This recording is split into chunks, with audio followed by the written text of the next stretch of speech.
Alhamdulillahi Rabbil Alameen. As-salatu was-salamu ala khatimin nabiyyin wa ala alihi wa sahbihi ajma'in. Amma ba'd. Fa'udhu billahi minash shaitanir rajim. Bismillahir rahmanir rahim. Qala Allah ta'ala fi suratil Baqarah. Ash-shaytanu ya'idukumul faqra wa ya'murukum bil fahsha'i wallahu ya'idukum maghfiratan minhu wa fadla. Wallahu wasi'un alim. Translation: Shaitan, devil, frighten you with poverty and orders you to commit immorality or indecency, and Allah promises you forgiveness from Himself and His bounty, and Allah is all embracing, all knowing. In this ayah, Allah subhanahu wa ta'ala has instructed us that we should not follow the thoughts of shaitan that he puts in our heart. Whenever we try to spend in the path of Allah, shaitan puts a thought in our heart that we will be out of money and we will become poor, and we should save money for tomorrow and it will be used for our kids. And if we decide anyways to spend in the path of Allah, then he puts the waswas or thought in our heart that we should spend the discarded things in the path of Allah. He make us stingy, and he also tells us to perform acts of immorality and acts of indecency.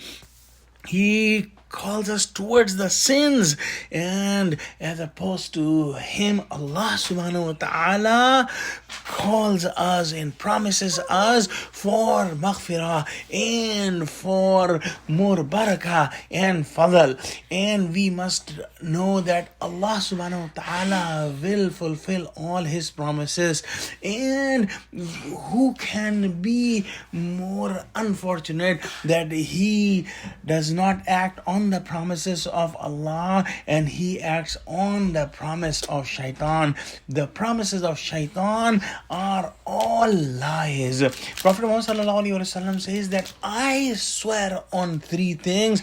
Number one, that if you spend in the path of Allah, do sadaqah, the wealth will not decrease because of that. And the second thing, that whoever is transgressed and he is patient, then Allah subhanahu wa ta'ala will give him more honor because of that. And third is that whoever will open the door for asking other people, then Allah will open the door of poverty and decrease provision for him. A very important concept is that when we spend in the path of Allah, our wealth does not decrease, but it increases, and also it gets secured by Allah subhanahu wa ta'ala. There is a hadith in which Prophet Muhammad sallallahu alaihi wasallam said that every morning there are two angels that come to the earth. The one angel say that, "Oh Allah, whoever is spending in your path, give him more provision, more risk." And the other angel says that, "Oh Allah, the one who is holding all the money for himself, destroy his wealth." In a Hadith Qudsi, Allah subhanahu wa ta'ala says that, "O son of Adam, you spend on the creation of Allah and Allah will spend on you."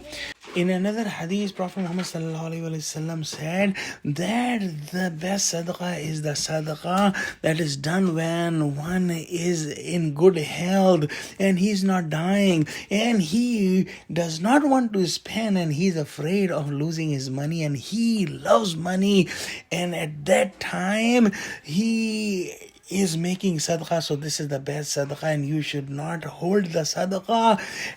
And if a person is seeing his death in front of him and then he says that give that person this much and that person this much, giving sadaqah at this time does not cause any goodness because the money is going to other people anyways. In the end, Allah subhanahu wa ta'ala says that Allah is all embracing, all knowing, He has unlimited treasures and He knows exactly what the thoughts are in the heart.